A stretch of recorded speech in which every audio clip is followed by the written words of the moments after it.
성도 여러분 안녕하십니까? 오늘도 행복하고 아름다운 안식일 되시기를 간절히 바랍니다. 학생 시절에 수학을 참 어려워했습니다. 제가 수학을 잘하게 생기지는 않았죠. 그 중에서도 함수는 정말 더 어려웠던 기억이 납니다. 그런데 그렇게 어려워하던 함수지만 그래도 정답은 그럴싸하게 맞췄습니다. 왜냐하면 함수의 대부분 정답은 세 가지 중 하나인데 마이너스 1, 0, 1 중에 하나입니다. 그런데 복병이 하나 있었습니다. 문제를 출제하는 선생님이 함수 문제의 유형을 이렇게 내면 답을 맞출 수가 없었습니다. 함수의 값을 증명하시오.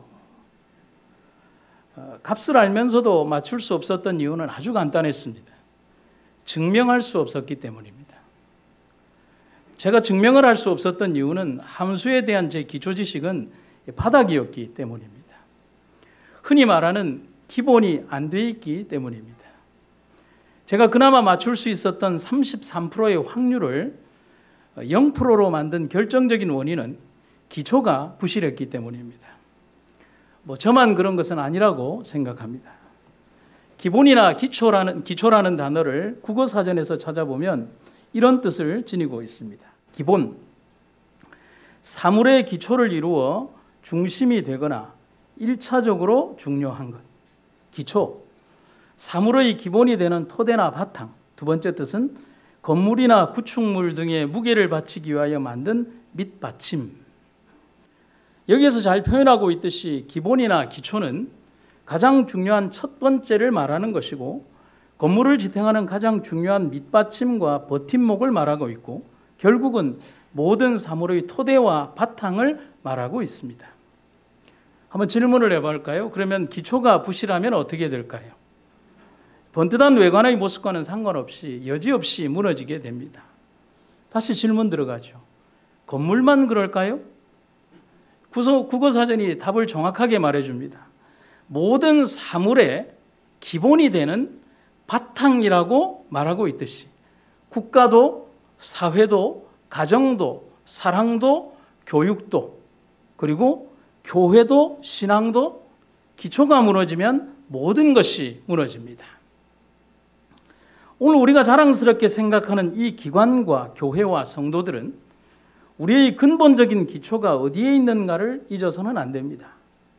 하지만 오늘의 현실을 직시하면 우리의 오늘 모습은 비참하리만큼 우리 스스로를 잊어버리고 살아가고 있습니다. 흔히 말하는 무늬만 재림교인이라는 것입니다. 골프 선수 최경주 선수가 의미심장한 자기의 가치관을 이렇게 말을 하고 있습니다. 나는 늘 변화를 꾀하지만 기본을 잊지는 않는다. 마음이 위축되면 자세를 웅크리게 되고 반대로 해이해지면 자세가 벌어진다. 내 셋업 자세는 서 있는 듯 편안하게 보이지만 실은 매우 견고하다. 기본이 튼튼하면 움직임이 훨씬 자유로워진다. 현대 그리스도인의 착각, 아니 솔직하게 말해서 오늘날을 살아가는 재림교인들은 착각에서 벗어나야 합니다. 세상에 교회를 알리고 복음화하기 위하여 우리의 신앙적인 표준을 낮추어야 한다고 말해서는 안 됩니다. 그건 핑계일 뿐이죠. 복음은 온전히 그리스도 자신이십니다. 그리고 그분의 부르심은 그냥 높은 부르심이 아니라 더 높은 부르심이라는 사실을 우리는 절대로 잊어서는 안 됩니다. 우리 삶의 편협함과 이기심을 위하여 신앙을 누더기로 만들어서는 안 됩니다. 그래서는 절대로 안 됩니다. 우리의 영적 상태에 대해서 초기문집은 이렇게 경고하고 있습니다. 나는 명목상의 교회들의 자만한 상태를 보았다. 하나님께서는 그들의 생각 속에 거하지 않으신다. 그들의 육적인 마음은 자아로 가득 차 있으며 그들은 죽을 수밖에 없는 그들의 초라한 육체를 자아만족과 향락으로 장식하고 있다. 예수님과 그의 천사들은 그들의 얼굴을 보고 찡그리신다. 그러면 이러한 영적 상태에 대한 영적 처방을 예언의 신은 우리에게 두 가지를 제시를 하고 있습니다. 하나님의 말씀에는 의무들이 제시되어 있다. 이 의무들을 이행함으로 하나님의 백성들은 겸손해지고 세상에서 분리되고 이름뿐인 교회들처럼 뒤로 물러가지 않게 된다. 두 번째 처방, 만일 교회가 기회를 선용하여 그 임무를 잘 실천한다면 교인들은 이름뿐인 신자가 아니라 진정한 그리스도인이 될 것이며 지상에서 해야 할 사업은 속히 마쳐져서 주님의 영광 중에 속히 재림하시게 될 것이다. 여러분, 여기 보면 두 문장이 충돌하고 있습니다. 이름뿐인 재림 신자, 진정한 그리스도인. 여러분, 우리의 영적 상태를 되돌리기 위한 영적 처방의 공통 과제는 우리에게 부여된 근본적인 임무와 의무를 회복하는 일뿐입니다. 그러한 영적 회복이 없다면 우리는 열매 없는 무화과처럼 그 결과를 맞이할 것입니다. 베드로가 생각이 나서 여짜오되 라삐어 보소서, 당신께서 저주하신 무화과 나무가 말랐나이다. 오늘 몇 가지를 한번 생각해 보겠습니다. 첫 번째요, 기본에 충실한 그리스도인들은 말씀대로 삽니다. 네가 네 하나님 여호와의 말씀을 삼가 듣고 내가 오늘 너에게 명령하는 그의 모든 명령을 지켜 행하면 내 하나님 여호와께서 너를 세계 모든 민족 위에 뛰어나게 하실 것이라. 사람들은 정도로 가는 길과 합당한 시간과 노동의 대가가 지불된 다음에 얻는 가치보다는 남을 속이더라도 빠른 지름길, 다른 사람에게 피해를 주더라도 자신은 편하게 무언가를 얻기를 더 좋아합니다. 더불어서 덜 투자하고 더 많이 가져가는 셈법을 참 좋아합니다. 이런 직업과 정신을 일컬어서 뭐라고 얘기를 하냐면 불한당이라고 합니다. 이 불한당이라는 말을 풀이하면 땀 흘리지 않고 또 일하지 않고 이익을 취하는 무리들이라고 하는데, 이런 삶의 반대의 경우가 기본에 충실한 삶이라고 말할 수 있습니다. 여러분, 생각을 해보세요. 기본에 충실하기 위해서는 속이지 않아야 합니다. 그리고 성실해야 합니다. 올바른 원칙을 준수해야 합니다. 바보 같지요? 예, 바보 같아요. 하지만 위에 말한 불한과 같은 삶을 영적인 삶에도 그대로 적용하고 싶은 심리가 교회 안에 있습니다. 제가 이렇게 한번 써봤습니다.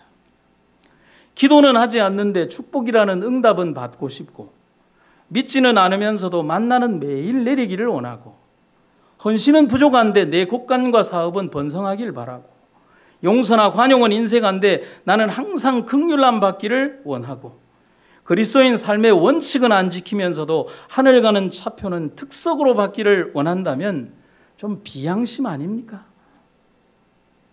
흡사 이런 모습을 성경의 지혜로운 책 잠언에는 이렇게 묘사를 하고 있습니다. 거머리에게는 두 딸이 있어 다오다오 하느니라. 족한 줄을 알지 못하여 족하다 하지 아니하는 것 서넛이 있는데, 16절에 보시면 그 서넛에 대해서 또 묘사하는 구절이 이어지고 있습니다. 이 말은 비유로 거머리는 두 딸이 있는데 주시오 주시오 하며 부르짖는다는 것입니다. 거머리를 의인화한 건데요, 여러분, 거머리는 두 개의 흡착판을 가지고 있습니다.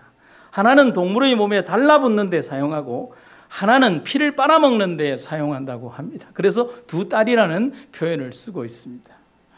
이 거머리를 욕심에 사로잡힌 사람으로 의인화하고 있는 것입니다. 탐욕에 빠져서 만족하지 못하는 사람을 지적하는 말입니다. 흡사 놀부의 주머니에 노예가 된 사람을 비유한다고 할 수가 있겠습니다. 모세는 가나안 입성을 앞둔 백성들에게 율법의 말씀을 전하면서 영원한 삶의 모토가 될 원칙을 말해주고 있습니다. 그것은 가장 기본적인 명령이었습니다. 절대로 지켜져야 하는 절대 원칙이었습니다. 이 원칙만 준수하면 망할래야 망할 수 없는 행복의 완전 원칙이었습니다. 그런데 그것은 너무도 단순한 명령이자 우리가 잘 아는 명령이었습니다. 말씀을 새겨 듣고 말씀 속에 담긴 명령을 성실히 지켜 준행하라는 것입니다. 그렇게 하게 되면 신명기 28장 전체에 기록된 무수히 많은 축복을 더하여 주시겠다고 약속하고 있습니다. 여러분, 이것은 모세의 명령이나 권고가 아닙니다. 하나님이 모세를 통하여 말씀하시는 축복의 이유와 명령입니다. 여러분, 이 말씀과 짝을 이룬다고 할 수 있는 말씀이 있습니다. 마태복음 6장 33절에 등장하는 말입니다. 그런즉 너희는 먼저 그의 나라와 그의 의를 구하라. 그리하면 이 모든 것을 너희에게 더하시리라. 여러분, 이 말씀에는 무엇이 우선이고 무엇이 가장 기본적인가를 말해주고 있습니다. 흡사 이 말은 건물의 기초와 같은 말입니다. 건물을 한번 볼까요? 사람들이 보는 것은 건물의 외형입니다. 안의 실제적인 내부의 내구성이나 건물의 기초는 못 봅니다. 하지만 화려하게 보이는 건물을 유지하고 지탱시켜주는 진짜는 보이지 않는 아래와 건물 내부에 쌓여져 있습니다. 여러분, 대한민국이 자랑하는 건축물입니다. 롯데 월드타워라고 합니다. 지상 123층, 높이 555m의 마철로입니다. 여러분, 제가 555m가 얼마나 먼가를 지도에서 이렇게 찾아서 이 점을 찍고 서대신역에서 찍고 쭉 당겨 보니까 동대신역까지가 정확하게 558m가 나옵니다. 그러니까 롯데월드타워를 이렇게 눕혀놓으면 서대신에서 시작해서 동대신까지 직선으로 쭉 가는 거리라고 생각하시면 됩니다. 이 롯데월드타워의 무게는 75만 톤입니다. 어느 정도인지 감이 안 오시죠? 서울시 인구 1,000만 명 몸무게와 같습니다. 75kg 성인 남자를 기준하고 있습니다. 그런데 롯데월드타워는 이런 하중을 견디도록 지하 38m까지 털을 파고 화강암 안반층에 30m 길이 그리고 직경 1m의 파일을 108개를 박았습니다. 그리고 그 위에 좌우 길이 72m, 두께 6.5m의 국내 최대이자 세계적인 규모인 기초 매트 공사를 시공을 했습니다. 두바이의 그 버즈 알리파라고 하는 것보다 2배나 두꺼운 형태로 그렇게 건축물의 매트를 시공을 했습니다. 5,300대의 레미콘이 32시간 동안 8만 톤의 고강도 콘크리트를 부어 만든 기초가 바로 이 매트 공사입니다. 축구장 크기의 80% 규모입니다. 여러분, 이 건물을 짓기 위해서 공사장에 투입된 레미콘은 총 30만 대입니다. 어느 정도인지 감이 안 오시죠? 레미콘 차를 그냥 이렇게 다닥다닥 붙여서 세우면 서울, 부산을 6번을 왕복하는 레미콘 차가 그대로 투입된 겁니다. 어느 정도로 강하냐? 진도 9의 지진과 초속 80m의 강풍에도 견딜 수 있는 내진 및 방풍 설계가 설계되어 있습니다. 심지어 어떤 설계를 했냐면 9.11 테러를 예언해 두고 비행기가 와서 이 롯데월드타워에 이렇게 부딪혔을 때를 생각을 해서 시뮬레이션을 해보니까 건물에 크랙이 가지 않도록 그렇게 해놨습니다. 여러분들 지진 나면 다 이리로 가셔야 합니다. 여러분, 한 건물을 유지하기 위한 이 어마어마한 투자는 보여지지 않는 부분에 대한 투자이지만 정말 중요합니다. 하지만 보여지는 부분이 중요하지 않다는 것이 아닙니다. 기초가 더 중요하다는 것을 말하는 것입니다. 여러분, 살아보십시오. 인테리어와 외형은 세월 속에서 얼마든지 바꾸고 고치며 살아갈 수 있지만 기초는 그렇게 할 수가 없습니다. 신앙도 마찬가지입니다. 신앙과 믿음도 건물처럼 보이는 부분과 보이지 않는 부분으로 나눌 수가 있습니다. 그리고 건축물의 구조처럼 남들에게 보이지 않는 내면적 기초는 영적 건물의 안전을 책임지는 것입니다. 그런데 사람들은 기본과 기초, 안전과 내구성, 영속성과 지속성보다는 수익과 명예를 먼저 생각하고 있습니다. 모세의 권면은 여기에서 출발하고 있습니다. 우리는 너무도 쉽게 우리의 기초를 가치 없게 여기고 있습니다. 그것은 건물 전체를 무너뜨릴 수 있음을 기억해야 합니다. 다음의 성경 말씀이 말하는 경고의 기별을 한번 생각해 보겠습니다. 그러나 내 말을 듣고도 실행하지 않는 사람은 기초 없이 맨 땅에 집을 지은 사람과 같다.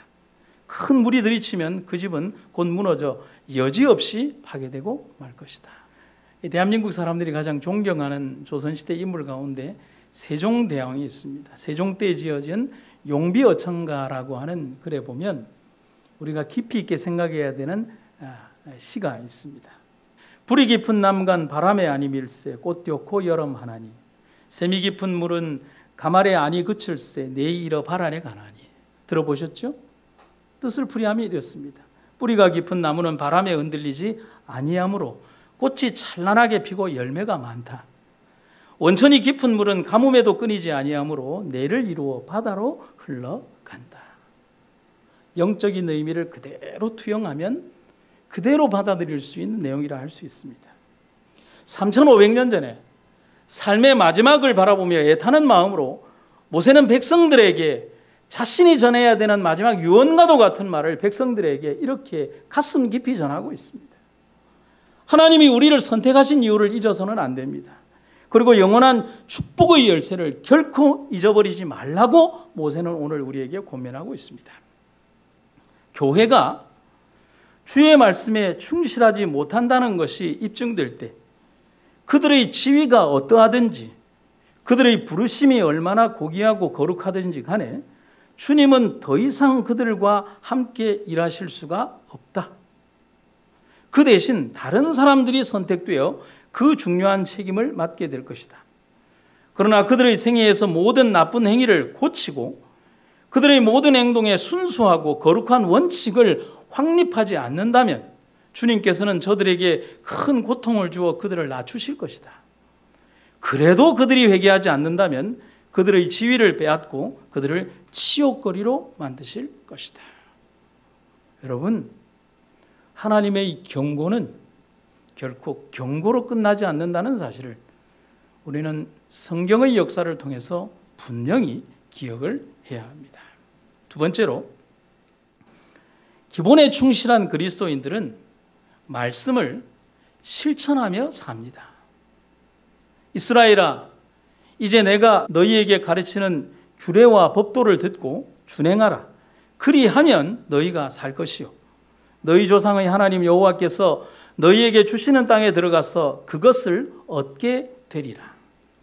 말씀대로 실천한다는 말 속에는 다른 여러 가지 내용이 동시에 담겨져 있습니다. 의미가 복합적으로 담겨 있다는 겁니다. 그것은 말씀의 주인이신 하나님을 믿는다는 것을 말하고 그분에게 충성한다는 것을 담고 있습니다. 여러분, 그것뿐일까요? 방금 말한 내용이 나를 위한 나의 1인칭 관점에서 본 실천을 위한 의미라면 하나님의 관점에서 보는 실천의 의미는 뭘까? 주님의 관점에서 보는 것을 한번 생각을 해보겠습니다. 그때 여호와께서 모세에게 이르시되 보라, 내가 너희를 위하여 하늘에서 양식을 비같이 내리니 백성이 나가서 일용할 것을 날마다 거둘 것이라. 그 다음에 뭐라고요? 이같이 하여 그들이 내 율법을 준행하나 아니하나 내가, 여러분, 이 나는 백성인 나를 얘기하는 거니라 하나님 자신의 관점에서 내가 너희들을 시험하겠다는 것입니다. 하나님은 인간을 창조하신 때부터 지금까지 우리에게 자유의지를 주시고 스스로의 선택으로 명령을 준행하는 백성이 되기를 원하고 계십니다. 그래서 하나님은 성경의 곳곳에서 백성들에 대한 명령에 대한 실천을 요구하시며 그 하나님의 명령 속에 분명한 하나님의 뜻, 하나님 자신의 의지를 그 명령 속에 담아 놓으셨습니다. 여러분, 그것뿐일까요? 성경을 보시겠습니다. 사람이 준행하면 그로 말미암아 삶을 얻을 내 율례를 주며 내 규례를 알게 하겠다. 여러분, 율례와 법도를 주신 이유를 분명히 말씀하고 계십니다. 그리고 분명한 명령이 재차 주어졌습니다. 내가 그들을 거룩하게 하는 여호와인 줄 알게 하려고 내 안식일을 주어 그들과 나 사이에 표징을 삼았다. 여러분, 율례와 법도 그리고 그 중심에 있는 안식일은 무엇을 알리는 것인 줄 아십니까? 하나님 자신의 존재를 알리는 것입니다. 백성들은 그것을 지키고 준행하면서 무엇을 인정하고 받아들이느냐 하면 하나님의 임재와 통치를 인정하고 받아들이는 것을 말해주는 상호 관계라고 말할 수 있는 것입니다. 여러분, 태초에 하나님이 천지를 창조하셨습니다. 여러분에게 동의를 구하지 않습니다. 내가 동의하고 말고 할 문제가 아닙니다. 우리의 동의나 선한 생각과는 상관이 없습니다. 하나님의 선언적 명제에서 하나님이 태초에 천지를 창조하셨습니다. 하나님은 하늘의 달과 별을 만들고 북쪽을 허공에 펴시고 땅을 아무것도 없는 곳에 매다셨습니다. 우주의 모든 것이 그분의 입기운과 말씀으로 창조되었습니다. 그분이 우주와 원자를 만들고 법칙과 질서를 만들고 생명체와 호흡을 만드시고 수학과 과학과 의학의 기초를 만드시고 모든 의지에 당신의 의지대로 프로그램하셨습니다. 그래서 우주에 존재하는 모든 것에는 하나님의 코드가 존재하고 있습니다. 그런 하나님이 우주의 먼지조차도 되지 않는 인간들을 위하여 친히 만드신 명령이 말씀, 곧 율법입니다. 여러분, 가나안 입성을 앞둔 여호수아의 명령을 다시 한번 되새겨 봅시다. 이 율법책을 내 입에서 떠나지 말게 하며 주야로 그것을 묵상하여 그 안에 기록된 대로 다 지켜 행하라. 그리하면 네 길이 평탄하게 될 것이며 네가 형통하리라. 내가 너에게 명령한 것이 아니냐. 강하고 담대하라. 두려워하지 말며 놀라지 말라. 네가 어디로 가든지 내 하나님 여호와가 너와 함께 하느니라 하시니라. 여러분, 제가 아픈 글을 하나 썼는데요. 제가 지난 30년 목회를 해오면서 제가 심우했던 교회, 어떤 한 모습들, 그리고 제가 어딘가에 가서 보았던 재림교인들의 어떤 일그러진 자화상들을 보면서 제가 쓴 글입니다. 오해 없이 들어주시면 감사하겠습니다.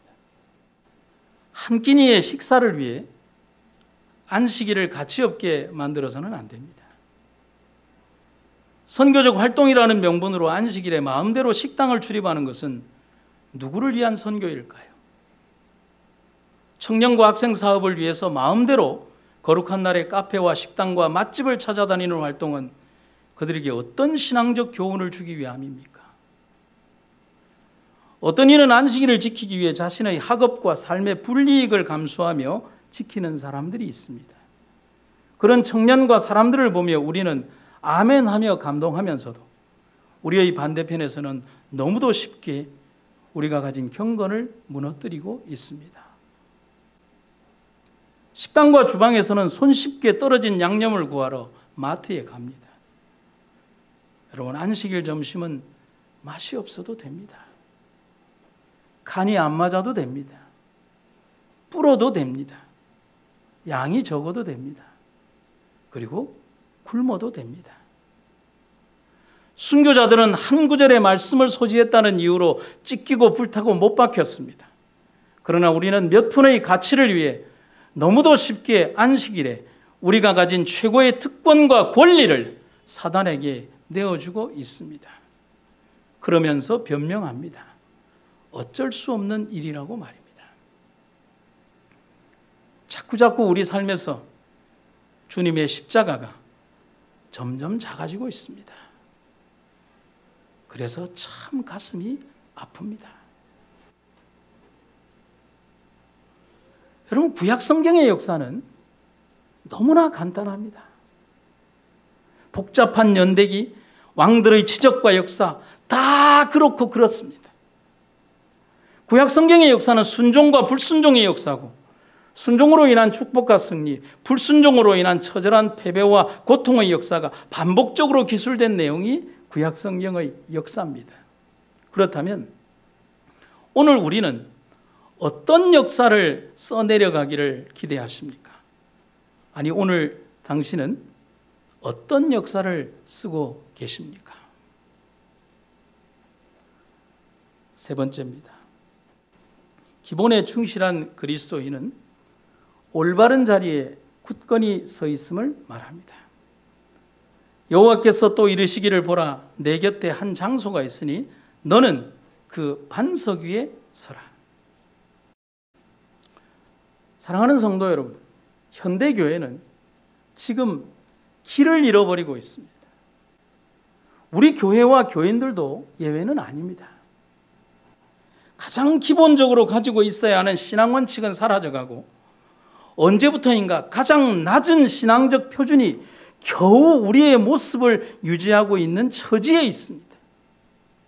그 정도라도 유지해 주는 것에 대해서 감사해야 하며 교회도 성도도 겨우 연명해가는 영적 생명을 그래도 심장은 뛰고 있네라며 자위하고 있습니다. 여러분, 연명이라는 말이 무엇인지 아십니까? 뛰고 달리고 하는 삶이 아니라 언제 꺼질지 모르는 마지막 삶의 극단을 달리는 상태를 연령이라고 합니다. 법칙 가운데 미니멈의 법칙이라고 하는 게 있습니다. 다른 말로 최소량의 법칙이라고 하는 것인데요. 독일의 식물학자 유스투스 레비라는 사람이 1840년에 발표한 법칙입니다. 필수 영양소 중에서 성장을 좌우하는 것은 많이 넘치는 요소가 아니라 가장 부족한 요소라는 이 법칙이 최소량의 법칙을 말합니다. 쉽게 얘기하면 가령 질소, 인산, 칼륨, 석회 중 어느 하나가 부족하면 다른 것이 아무리 많이 들어있어도 식물은 제대로 성장하지 못한다는 것입니다. 그래서 식물의 성장을 결정하는 것은 흘러넘치는 것이 아니라 가장 부족한 것이 그 식물의 상태를 결정한다는 것입니다. 최대가 아니라 최소가 성장을 결정한다는 이론입니다. 깊이 생각해야 되는 내용입니다. 여러분, 영적인 표준을 낮추면 사람들이 쉽게 접근할 것 같습니까? 아닙니다. 영적인 표준을 낮추면 사람들이 쉽게 접근하는 것이 아니라 모든 영적 삶의 표준이 낮아질 뿐입니다. 우리에게 가장 소중한 것은 무엇입니까? 우리가 서 있어야 되는 토대는 무엇입니까? 우리는 무엇을 기준점으로 살고 무엇을 바라보며 어디를 목표로 인생의 항해를 하고 있습니까? 여러분, 말씀입니다. 그리고 그 말씀에 대한 믿음입니다. 그리고 그 믿음을 통한 충성입니다. 하지만 심각하게 오늘의 우리 모습을 한번 바라봅시다. 우리가 이 말씀의 원칙 위에 제대로 서 있는지, 아니면 말씀의 주인이신 그분을 진심으로 믿고 있는지, 그리고 그분에게 거짓 없는 충성을 하고 있는지를 말씀의 거울에 비추어서 한번 바라보아야 합니다. 여러분, 적어도 이 시대의 순교자는 못 될지언정 나의 불충성과 불신앙을 감추기 위하여 교회를 이용하는 일은 없어야 합니다. 종말의 시간은 다가오는데 입만 열면 종말이라고 하고 유튜브나 나와 있는 모든 것들을 통해서 그냥 보는 것이 종말론에 관한 설교는 듣기를 좋아하는데, 세상을 덮치는 것은 대쟁투의 파도는 몰아치는데 그 파도에서 우리를 지킬 영적 제방을 높이는 것이 아니라 점점 더 세상을 향한 턱을 낮추고 있다면 결과는 뻔하지 않습니까? 믿음으로 승리했던 성경의 부조들을 한번 떠올려 봅시다. 노아, 아브라함, 요셉, 다니엘의 공통점은 흔들림이 없는 신앙과 결과를 보여주었다는 것이고, 그 결과를 이루어낸 배경은 그들의 삶이 기본에 충실한 삶을 철저히 살았다는 것입니다. 그들은 화려하게 산 것이 아니라 기본에 철저한 삶을 살았다는 것입니다. 어떤 전략이나 도구나 방법이나 배경이 아니라 기본적인 믿음 하나였습니다. 여러분, 성경을 통해서 보세요. 곧 이 말은 가장 기본적인 신앙이 가장 훌륭한 전쟁의 도구고 가장 강력한 방어 무기라는 사실을 말해주고 있습니다. 이렇게 질문을 한번 해봅니다. 그럼 이런 삶을 살 수 있게 만들어주는 힘은 무엇일까요? 그런 위기의 순간에도 흔들림이 없이 가장 기본적이고 순수한 신앙으로 하나님을 붙들 수 있는 배경은 무엇일까요? 한 얘기를 통해서 제가 답을 드리겠습니다. 현대 첼로의 아버지로 불리는 사람 가운데 역사상 가장 위대한 첼리스트가 누구였냐면 파블로 카잘스라고 하는 분이 있습니다. 이분은 세상을 떠나기 직전까지 첼로 연습을 게을리지 하지 않았습니다. 영국 BBC에서 특집 방송을 제작하면서 인터뷰를 했습니다. 기자가 묻습니다. 선생님께서는 세계 최고의 첼리스트이십니다.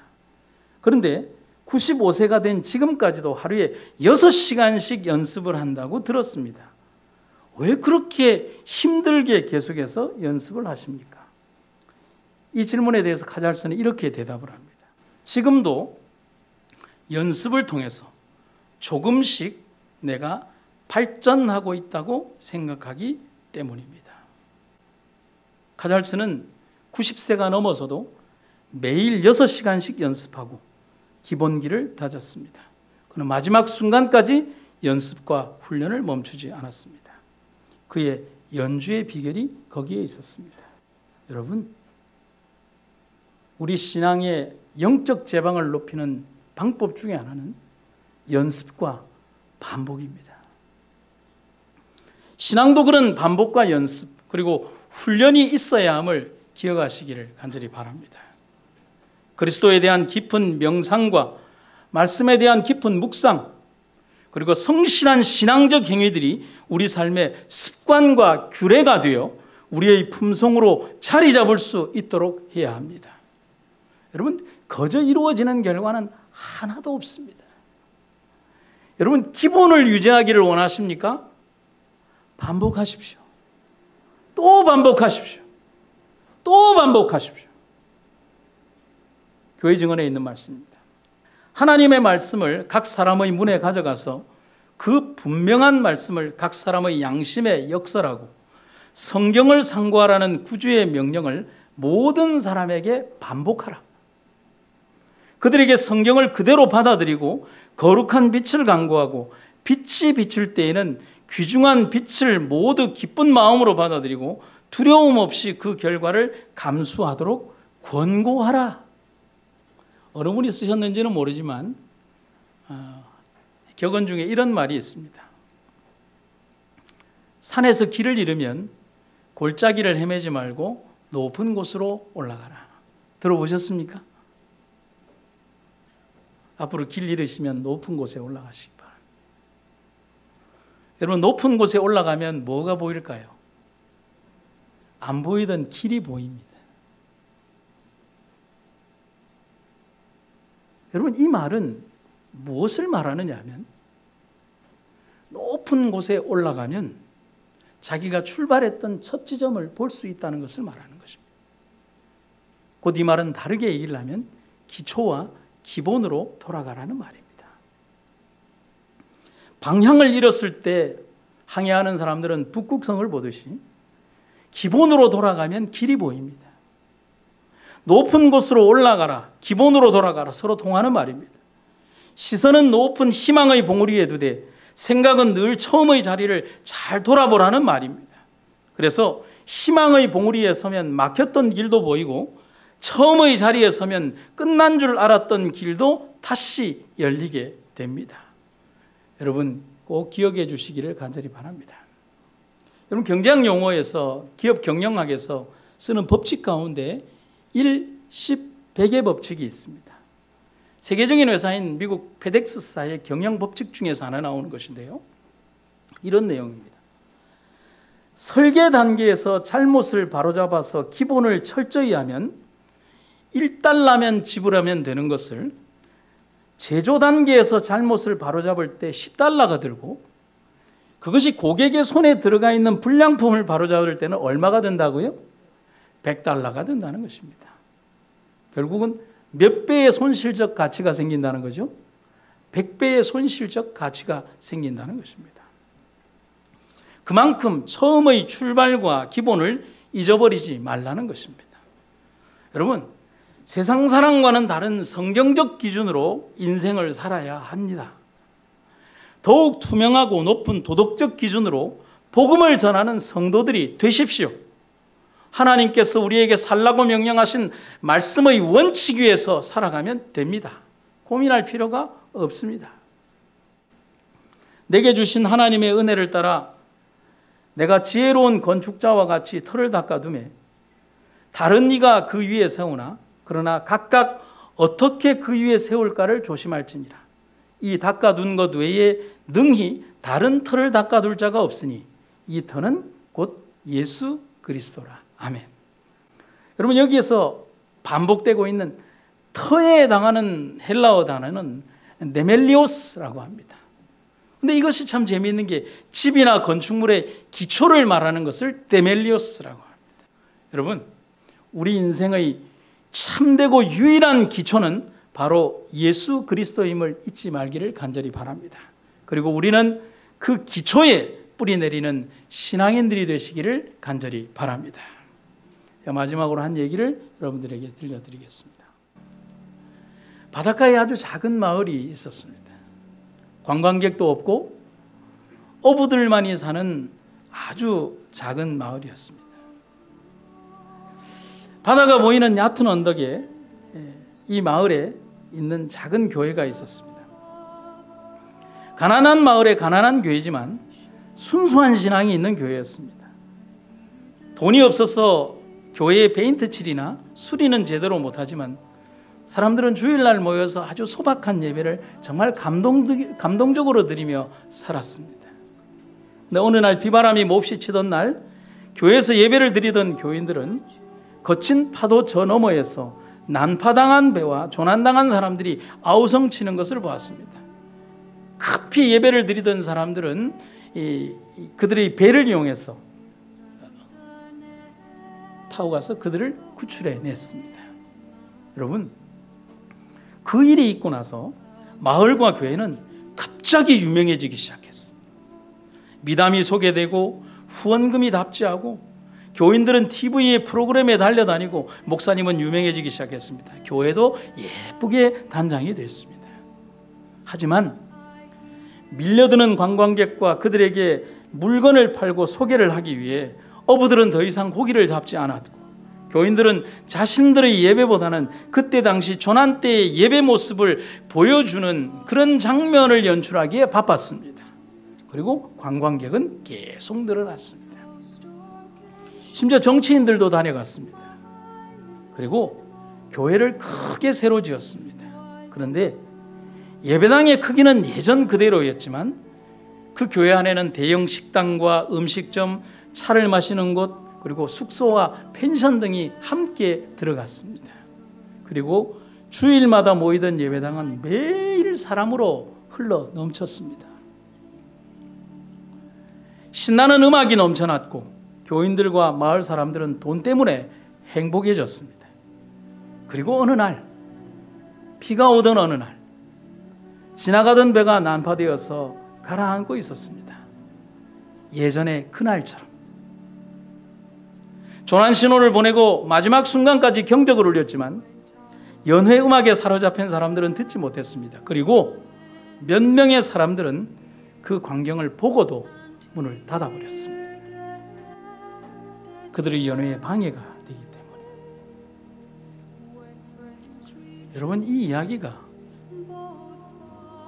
오늘의 우리의 교회의 모습이 되지 않기를 간절히 기도합니다.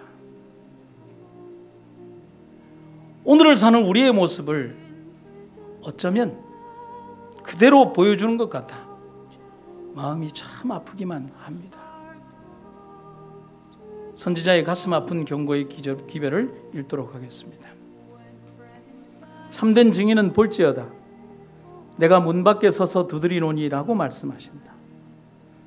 하나님의 말씀이나 혹은 그의 사자를 통하여 주어진 모든 경고와 책망과 탄원은 마음의 문에서 두드리고 있는 두드림이다. 들어가기를 간청하는 음성은 예수의 음성이다. 두드릴 때마다 그것에 유의하지 않는다면 열려는 마음은 점점 더 약해진다. 오늘 무시당했다면 성령의 감화는 내일은 오늘처럼 강력하지는 못할 것이다. 심령의 감수성은 점점 둔하여져서 인생의 짧음과 내세의 위대한 영혼을 잊어버리는 무서운 무감각에 빠지게 된다. 심판때에 우리가 정죄받게 되는 것은 오류 가운데 빠져 있었다는 사실 때문이 아니요, 무엇이 진리임을 배울 수 있도록 하늘에서 주신 기회를 등한히 한 사실 때문일 것이다. 참 두려운 경고의 말입니다. 여러분, 다가오는 종말의 시간을 바라보며 내 삶의 깊은 곳에서 정말 그 시간을 고대하는 가슴 벅찬 기다림의 시간이 되기를 간절히 바랍니다. 그렇지 않다면 우리의 삶은 너무나 비참할 것입니다. 마라나다, 주님 곧 오십니다. 주님 속히 오시옵소서. 우리의 삶의 전부가 오직 그날만을 바라보며 살아가는 진실한 살아있는 그리스도인들이 되시기를 간절히 바랍니다. 흔들리지 않는 믿음의 원칙을 가지고 오로지 주께서 말씀하신 말씀의 정도 위에 사는 그리스도인들이 되게 하여 주시옵소서. 세우신 기관과 교회가 하나님의 말씀의 원칙 위에 올바로 설 수 있도록 세우신 지도자들과 이 땅에 부르신 백성들을 이끌어 주시며 하나님 앞에 부끄러움 없는 삶을 살아가도록 인도하여 주시옵소서. 주께서 이 땅에 속히 오실 날을 고대하며 오직 주님만 바라보며 세상이 우리에게 어떠하든지 우리가 세상에 대하여 빛을 전하는 주의 백성들이 되게 하여 주시옵소서. 예수님 이름으로 기도드립니다.